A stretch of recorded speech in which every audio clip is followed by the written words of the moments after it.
మన భారతదేశంలో తెలంగాణ ఏర్పడింది కదా ఇప్పుడు. ఆ తెలంగాణలో భద్రాచలం పట్టణానికి 79 కిలోమీటర్ దూరంలో కుంట అనే ఊరు ఉంది. ఆంధ్ర, ఒరిస్సా, ఛత్తీస్గఢ్, తెలంగాణ 4 రాష్ట్రాల సరిహద్దు ప్రాంతం అది. భారతదేశంలో చాలా పెద్ద పెద్ద అడవులు ఉన్నాయి. భద్రాచలం అనేది ఒక విశిష్టమైన అడవి, అనేది ఒక విశిష్టమైన అడవి.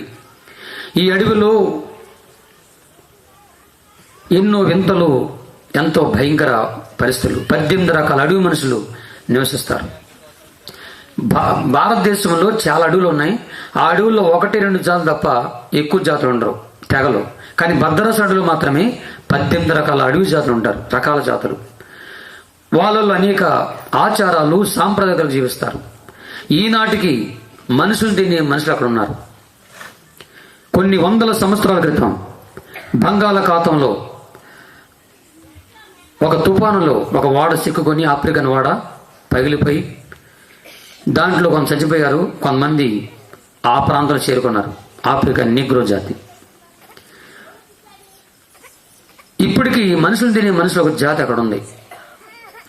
7 అడుగుల నుంచి పైన ఉంటారు వాళ్ళు, తక్కువ ఉండరు, 10-11 దాకా ఉంటారు. వాళ్ళ మెడకాయ నుంచి అరికాల దాకా మనిషిలాగా ఉంటారు, చేతులు కాళ్ళు అలాగ ఉంటాయి. కానీ వాళ్ళ తలకాయ మాత్రం పంది మొక్కలా ఉంటుంది, పంది తలకలాగా. మనిషి కనపడితే వాళ్ళు చాలా సంతోషం. మనిషి దొరికితే వాళ్ళ చేతిని తీసుకొని కత్తిలాగా చేసుకొని బలంగా ఇక్కడ కొడతారు, ఈ నసుడి మీద కొట్టి వాళ్ళ వ్రేళ్లను ఆ బొర్రలో పంపించేసి బలంగా టెంకి పైకి అన్నమాట, లాగేస్తారు. అది నేను కళ్ళారు చూశాను, పైకి లాగేస్తారు. ఇప్పుడు మనం పెరుగు కప్పులు, ఐస్ క్రీమ్ కప్పులు పైకి తినతారే, అంతే అలా చేస్తారు. ఆ టెంకు పైకి చేసి ఆ మెదడు తినేస్తారు. ఇక శరీరం మొత్తం మనిషి మాంసం చాలా బాగుంటుంది వాళ్ళకి. ఒక్క నిమిషంలో వాళ్ళ చేతి చిక్కేవాడు నేను, కానీ దొరకకుండా దేవుడి కృప కాబట్టి నేను ఆ శాతం నుంచి పారిపోయాను ఆ దృశ్యాన్ని చూసి. అలాంటి మనుషులు దగ్గరికి ఏ రాజకీయ నాయకులు, ఏ ప్రభుత్వం వారు వెళ్ళరు.